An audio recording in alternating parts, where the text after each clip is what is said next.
साबित कीजिए ओवैसी जी अपनी मैं वंदे देशभक्ति। मातरम नहीं बोलूंगा। साबित कीजिए अपनी देशभक्ति। अरे मैडम, मैं जिंदगी में जब यहां से चला भी जाऊंगा ना, तो मेरे आने वाली 10 नस्लों को ये पूछते रहेंगे अपनी देशभक्ति साबित करो, भाड़ में जाए। मैं इन लोगों के देशभक्ति का सर्टिफिकेट लेने का मोहताज नहीं हूं। मैं जूती पर रखता हूं इनकी देशभक्ति के सर्टिफिकेट को। मैं भारत का वफादार हूं और रहूंगा इंशाअल्लाह ताला। अब रहा सवाल कि ये मुसलमान जिन्ना सुधार, क्या कितने मुसलमानों ने वोट दिया था मुस्लिम लीग को? क्या यूनिवर्सल सफरेज था जब कि हर कोई मुसलमान वोट दे सकता था? वोट डालने का मियार था जो जमींदार थे, जो नवाब थे, जिनके पास इतनी आमदनी का हिस्सा था। सुधांशु जी, उन्हीं लोगों ने वोट दिया और वो पाकिस्तान चले गए। ये आप क्यों नहीं बताते बार बार? ये आप हिस्ट्री को आधा चाप लेते हैं और आधा बताते हैं। अगर मुसलमानों को इख्तियार होता तो कोई साथ नहीं देता था जीना का, जब वोट डालने का इख्तियार ही नहीं था।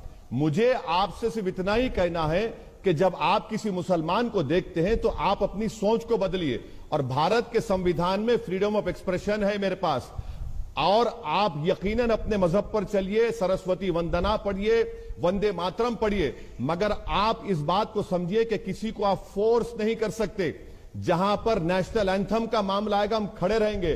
जहां पर मेरे बाजू अगर कोई खड़े होकर बोलेगा भारत माता, मैं उसकी इज्जत करूंगा। जहां पर मेरे साथ कोई खड़े होकर बोलेगा वंदे मातरम पढ़ूंगा, मैं बराबर खड़े रहूंगा। मगर अगर आप ये बोलेंगे कि नेशनल एंथम से हटके हम आपके गले पे रख देंगे, आप गरिए क्यों करेंगे? फ्रीडम ऑफ एक्सप्रेशन नहीं है भारत में? खत्म हो गया क्या? क्या मोदी की हुकूमत आई तो क्या किम जोंग की हुकूमत आ गई? क्या संविधान खत्म हो गया?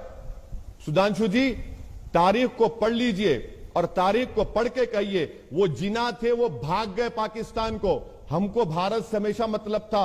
और याद रखिए, जितने भारत में कब्रिस्तान है, कभी जाइए उन कब्रिस्तानों में, वो हमारी वफादारी की निशानी है। हमारे बुजुर्ग आज भी सीना तान कर वहां पर सो रहे हैं, और मैं कभी भी अपनी वफादारी को किसी के सामने साबित नहीं करूंगा। भाड़ में जाए, जो करना है कर लो मुझे आप। मैं भारत का था, भारत का रहूंगा।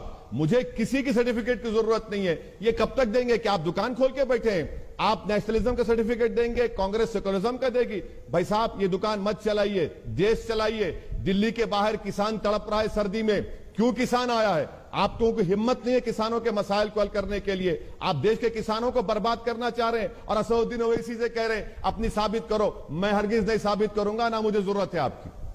सुधांशु जी, देखिए